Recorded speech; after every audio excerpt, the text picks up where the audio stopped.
निरंकारिता. पंजाबचे ज्येष्ठ समाजसुधारक आणि प्रभावशाली व्यक्तीमध्ये राय बहादूर लालचंदजीचे नाव घेतले जाते.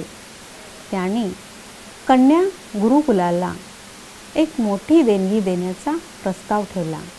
हे ऐकून गुरुकुलच्या मुख्याध्यापकांनी त्यांचे आभार मानण्याचा विचार केला. या उद्देशाने ते लालचंदजींच्या घरी गेले.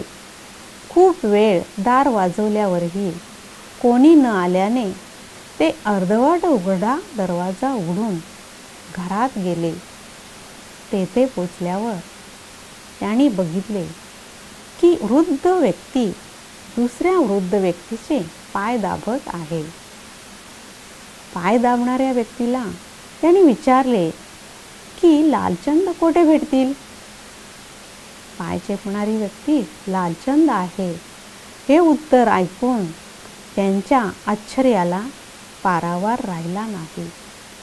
त्यांनी लालचंदांना विचारले, ज्यांचे पाय दाबत आहात ते कोण आहेत. तेव्हा रायबहादूर लालचंदांनी उत्तर दिले की ते माझे सेवक आहेत. मागच्या काही वर्षापासून ते माझी सेवा करत होते. आज त्यांची तब्येत ठीक नाही, त्यामुळे आज त्यांची सेवा करणे माझे कर्तव्य आहे. त्यांचा हा निरहंकारीपणा बघून मुख्याध्यापकांच्या मनात त्यांच्याविषयी श्रद्धाभाव निर्माण झाला आणि म्हणूनच असे म्हटले जाते की नमन्ति फलिनो वृक्षा नमन्ति गुणिनो जना.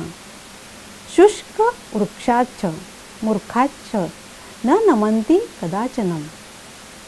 म्हणजेच फळे आलेला वृक्ष आणि गुणवान व्यक्ती नेहमीच नम्र असतो.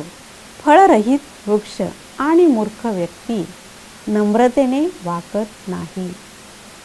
या सृष्टीत आपण सर्व ईश्वराची लेकरे आहोत.